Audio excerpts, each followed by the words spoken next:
சென்னையில் விமான சாகச நிகழ்ச்சி ஒன்று நடந்துச்சு. மக்கள் சாரி சாரியாக குவிந்து சென்னை கடற்கரையை நோக்கி செல்லக்கூடிய அத்தனை சாலைகள் முழுக்க இந்த விஐபி கேலரியில் முதல்வர், மனைவி, மகன், மருமகள் மூச்சு திணறல் காரணமாக கார்த்திகேயன், ஜான், ஸ்ரீனிவாசன், தினேஷ்குமார், மணி ஆகிய 5 பேர் மக்கள் தண்டிப்பார்கள் என்ற அச்சம் திமுக குடும்பத்திற்கோ இல்லை என்பதுதான்.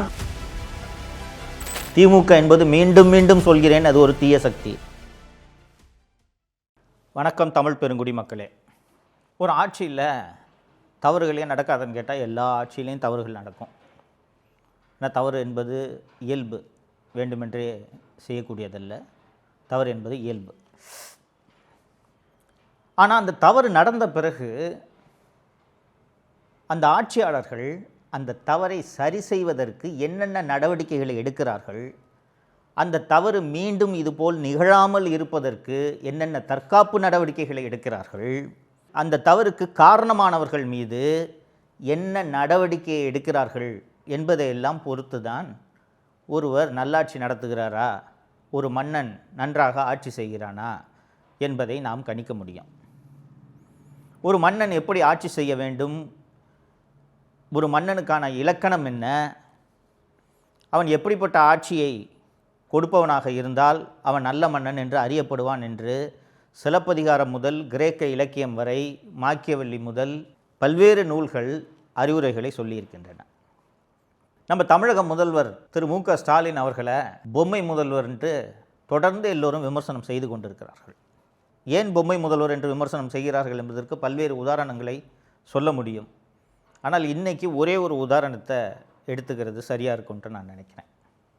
தோழர்களே, 7 அக்டோபர் 2024 அன்று சென்னையில் விமான சாகச நிகழ்ச்சி ஒன்று நடந்துச்சு. இந்த விமான சாகச நிகழ்ச்சி என்பது இந்திய விமானப்படை கடற்கரையில் பல்வேறு விமானங்களை வானில் பறக்க விட்டு பொதுமக்கள் அந்த விமானங்களை பார்த்து மகிழக்கூடிய வகையில் அவ்வப்போது இந்தியாவின் முக்கிய நகரங்களில் இது போன்ற நிகழ்ச்சிகளை நடத்துவது வழக்கம். இது போன்ற ஒரு நிகழ்ச்சி தான் 7 அக்டோபர் 2024 அன்று நடைபெற்றது. அது ஒரு விடுமுறை நாள்.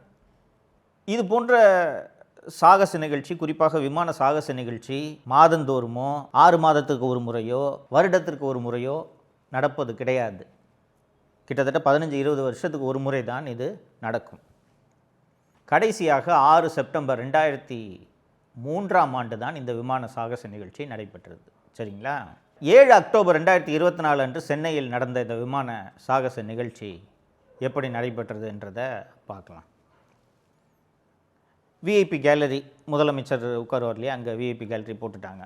இந்த விஐபி கேலரியில் முதல்வர், மனைவி, மகன், மருமகள், இந்த பக்கம் ஐஜி செந்தில்வேலன், பின்னாடி கமிஷனர் அருண், டிஜிபி அத்தனை பேரும் உட்கார்ந்துருக்காங்க. இப்போ இவர் முக்கியமாக விட்டேனே, தீப்பொறி தினேஷ், முதல்வரோட பிஏ, நிழல் முதல்வர், அவர் எல்லாம் உட்காந்துக்கிட்டு விமானப்படை அதிகாரிகள், காவல்துறை மூத்த அதிகாரிகள் இவங்கெல்லாம் உட்காந்துக்கிட்டு பைனாக்குலரை வச்சு எல்லாம் பார்த்து ரசிச்சுக்கிட்டு இருக்காங்க.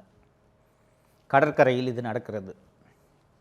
தோழர்களே, இது போன்ற நிகழ்ச்சி நடக்கும்போது அரசு இயந்திரம் எப்படி செயல்படுகிறதுன்றதை நீங்கள் புரிஞ்சுக்கணும். First air force and Tamil Nadu government கூட ஒரு லைசன் மீட்டிங் நடக்கும். இந்த லைசன் மீட்டிங்கில் தீயணைப்புத்துறை, காவல்துறை, சுகாதாரத்துறை, இது போன்ற முக்கியமான துறைகளை சேர்ந்த அதிகாரிகள் கலந்து ஆலோசிப்பார்கள். எவ்வளவு க்ரௌடு வரும், எவ்வளவு கூட்டத்தை நம்ம எதிர்பார்க்கலாம், அண்டு போலீஸ் டிபார்ட்மெண்ட், டிராஃபிக்கை மேனேஜ் பண்ணக்கூடிய போலீஸ் டிபார்ட்மெண்ட் எந்தெந்த ரூட்டில் இருந்து க்ரௌடு வரும், அண்டு மெட்ராஸில் எவ்வளவு 2 வீலர்ஸ் இருக்குது, எவ்வளவு 4 வீலர்ஸ் இருக்குது, கார்ஸ் இருக்குது அப்படின்றதெல்லாம் ஓரளவுக்கு எண்ணிக்கை புள்ளி விவரங்கள் போக்குவரத்து துறையிடமும் காவல்துறையிடமும் இருக்கிறது. இது போக பொது போக்குவரத்து மூலமாக எவ்வளோ பேர் வருவார்கள், அன்றைக்கி கூடுதலாக பஸ்ஸு விடணுமா, பஸ்ஸு வந்தால் பஸ்ஸை எங்கே நிப்பாட்டுறது, காரில் வர்றவங்கள எங்கே காரை பார்க் பண்ண வைக்கிறது, இது போக ரயில்வேயோடு பேசி கூடுதலாக மெட்ரோ ரயிலை இயக்க வேண்டும், கூடுதலாக மின்சார ரயிலை இயக்க வேண்டும். வழக்கமாக இயக்கக்கூடிய மின்சார ரயில்களை ஞாயிற்றுக்கிழமை போல் விடுமுறை நாட்களில் குறைச்சிருவாங்க. என்ன காரணம்னா அன்றைக்கி கூட்டம் இருக்காது, ஆஃபீஸ் போகிறவங்க இருக்க மாட்டாங்கன்றதுனால அன்றைக்கி கூட்டம் இருக்காது. தோழர்களே, இந்த நிகழ்ச்சியை காண வேண்டும் என்பதற்காக மின்சார ரயில் மூலமாக வர வேண்டும் என்று மக்கள் சாரியாக குவிந்து கூடுதல் மின்சார ரயில் விடாத காரணத்தால் ரயில் நிலையங்களில் கூட்டம் நிரம்பி வழிந்தது. காரு, பைக்கு எப்படியாவது போகலான்னு சொல்லிட்டு மக்கள் அத்தனை பேரும் கடற்கரையை நோக்கி படையெடுத்தனர். அன்னைக்குன்னு பாருங்கள், அது அக்டோபர் மாதமாக இருந்தாலும் அன்றைய தினம் கடுமையான வெப்பம். பெரிய வெயில் இல்லை, ஆனால் வெப்பம், புழுக்கம், தாகம். ஆங்காங்கே குடிதண்ணீர் வசதியை ஏற்படுத்த வேண்டியது ஒரு அரசின் கடமையா இல்லையா? மருத்துவ முகாம்களை ஏற்படுத்தி வைப்பது அரசின் கடமையா இல்லையா? உங்களுக்கு எல்லாரோடுமே சோக்குடு. டாக்டர் ராதாகிருஷ்ணன் ரோட்டில் ஆரம்பித்து சென்னை கடற்கரையை நோக்கி செல்லக்கூடிய அத்தனை சாலைகள் முழுக்க வாகனங்கள் நிரம்பி வழிந்து டிராஃபிக் ஜாமில் பிளாக் ஆகிடுச்சு. அவசரத்துக்கு ஆம்புலன்ஸு போக முடியல. இதையெல்லாம் ஒரு அரசு திட்டமிடணுமா வேணாமாங்க? அன்றைய நிகழ்ச்சியில் நெரிசல் மற்றும் மூச்சு திணறல் காரணமாக கார்த்திகேயன், ஜான், ஸ்ரீனிவாசன், தினேஷ்குமார், மணி ஆகிய 5 பேர் உயிரிழந்தனர். இதில் இந்த 5 பேரோட உயிரை கூட காப்பாற்றிருக்க முடியும். உடனடியாக முதலுதவி செய்திருந்தாலோ, ஆம்புலன்ஸ் மூலமாக மருத்துவமனைக்கு அழைத்து சென்றிருந்தாலோ, இதில் 5 பேரில் ஒரு 3 பேர் உயிரையாவது காப்பாற்றிருக்க முடியும். சரி, நடந்து போச்சு. ஒரு நல்ல முதல்வருக்கு கோபம் வரணுமா வேணாமாங்க? நான் என் குடும்பத்தோட பத்திரமா உட்காந்து நான் பார்த்துட்டேன். சாதாரண பொதுமக்களுக்கு பாதுகாப்பு கொடுக்க முடியலன்னா என்னையா சொல்லுவாங்க? இது என்ன ஆட்சின்னு கேட்பாங்களா இல்லையா? யார் இதுக்கு காரணம்? ஒரு ஆய்வு நடக்க வேண்டுமா வேண்டாமா? 5 பேர் செத்துருக்கானையா, 5 பேர் வீட்டில் இலை விழுந்துருக்கையா? யார் இதுக்கு பொறுப்பு? யார் இந்த அரேஞ்ச்மெண்ட்டை ஏற்பாடு பண்ணது?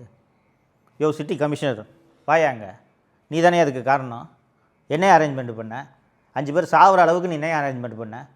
பப்ளிக் செக்ரட்டரி வாங்க, சீஃப் செக்ரட்டரி வாங்க, ஃபயர் சர்வீஸ் டைரக்டர் வாங்க, கேட்டு இதில் ஒரு 2 பேரை சஸ்பெண்ட் பண்ணியிருக்கணுமா இல்லையா? ஒரு 2 அதிகாரிகளை, இதற்கு காரணமாக இருந்த 2 அதிகாரிகளை பணி இடைநீக்கம் செய்திருந்தால் அந்த அதிகாரிகளுக்கு தானாக அச்சம் வந்திருக்குமா வந்திருக்காதா? இதுபோல் இந்த நெரிசல், கள்ளச்சாராய சாவு, இது போன்ற மோசமான சட்டம் ஒழுங்கு சம்பவங்கள், இது போன்ற சம்பவங்களுக்கு காரணமான அதிகாரிகள் மீது கடுமையான நடவடிக்கையை எடுத்திருந்தால் கரூரில் விஜய் அவர்களோட கூட்டம் நடந்தப்போ 41 பேரை சாக விட்டுருக்க மாட்டாங்க. ஏன்னா 5 பேர் செத்ததுக்கே 5 அதிகாரியை சிஎம் சஸ்பெண்ட் பண்ணிட்டாரு. அதனால் இவ்வளோ பெரிய கூட்டம் கூடும்போது நாம் ஒழுங்காக அரேஞ்ச்மெண்ட்டு பண்ணணும் என்ற அச்சம் அதிகாரிகளுக்கு இருந்திருக்கும். கள்ளச்சாராய சாவு, இன்னொரு நிகழ்ச்சியில் நம்ம விரிவாக அந்த கள்ளச்சாராய சாவை பற்றி பேச போகிறோம்.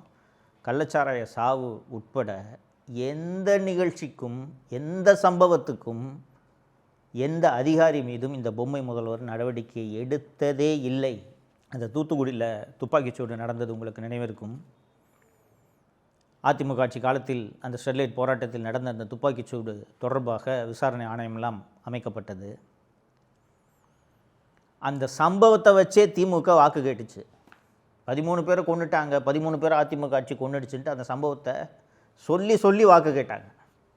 அருணா ஜெகதீசன் ஆணையம் குற்றம் சாட்டிய ஒரே ஒரு அதிகாரி மீது கூட இந்த திராவிட முன்னேற்ற கழக அரசு நடவடிக்கை எடுக்கவில்லை என்பதை நீங்கள் நினைவில் கொள்ள வேண்டும். இதனால் தான் இவர் பொம்மை முதல்வர். இவர் முதல்வரா, அதிகாரிகள் முதல்வரா? ஸோ இப்போ இந்த திராவிட மாடல் ஆட்சி மீண்டும் தொடர்ந்தால் என்ன நடக்கும் என்பது புரிகிறதா? இந்த 5 பேரெல்லாம் படித்தேன், கார்த்திகேயன், ஜான், 5 பேர் இறந்து போயிருக்காங்கன்னு. அவங்களோட உயிர் திரும்பி வராது. ஆனால் பொறுப்பற்ற முறையில் நடந்த அந்த அதிகாரிகள் மீது நடவடிக்கை எடுப்பது ஒரு முதலமைச்சரின், ஒரு அரசனின் கடமையா இல்லையா? தன்னோட கடமை என்ன, அந்த கடமையை செய்கிறது நமக்கு அவசியம். அப்படி கடமையை செய்ய தவறின அரசனையோ முதலமைச்சரையோ மக்கள் தண்டிப்பார்கள் என்ற அச்சம் இந்த திராவிட முன்னேற்ற கழக ஆட்சிக்கோ திமுக குடும்பத்திற்கோ இல்லை என்பதுதான் உண்மை. உண்மையிலே இப்படி தப்பு பண்ணுறோமே, தொடர்ந்து தப்பு நடக்குதே, இவ்வளவு சாவு நடக்குதே, சட்டம் ஒழுங்கு மோசமாக இருக்குதே, நம்ம கடுமையான நடவடிக்கை எடுக்கலைன்னா மக்கள் நம்மளை தேர்தலில் தண்டிப்பாங்களேன்ற அச்சம் இவர்களுக்கு இல்லை. ஆனால் மக்கள் தண்டிப்பார்கள், தண்டித்திருக்கிறார்கள்.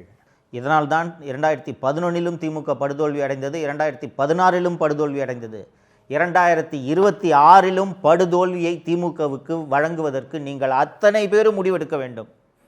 திமுக என்பது மீண்டும் மீண்டும் சொல்கிறேன், அது ஒரு தீய சக்தி. அந்த தீய சக்தி தப்பி தவறி கூட ஆட்சிக்கு வந்துவிடக்கூடாது என்பது உங்கள் கையில் இருக்கிறது. நீங்கள் அதை செய்வீர்கள் என்று நம்புகிறேன். மீண்டும் ஒரு நிகழ்ச்சியில் சந்திப்போம். நன்றி. உலக தமிழ் சொந்தங்களுக்கு வணக்கம். நான் ராஜவேல் நாகராஜன். பேசு தமிழா பேசு வலையொலியுடைய வளர்ச்சிக்கு நீங்களும் உறுதுணையாக இருக்கணும்னு நினச்சிங்கன்னா இந்த வீடியோடைய டிஸ்கிரிப்ஷனில் இருக்கக்கூடிய ரேசர் பே லிங்கை கிளிக் பண்ணுங்கள். அந்த லிங்க்கில் போயிட்டு உங்களுக்கு விருப்பமான தொகையை பேசு தமிழா பேசுவனுடைய வளர்ச்சிக்கு உங்களுடைய பங்களிப்பாக நீங்கள் கொடுக்கலாம். நன்றி, வணக்கம்.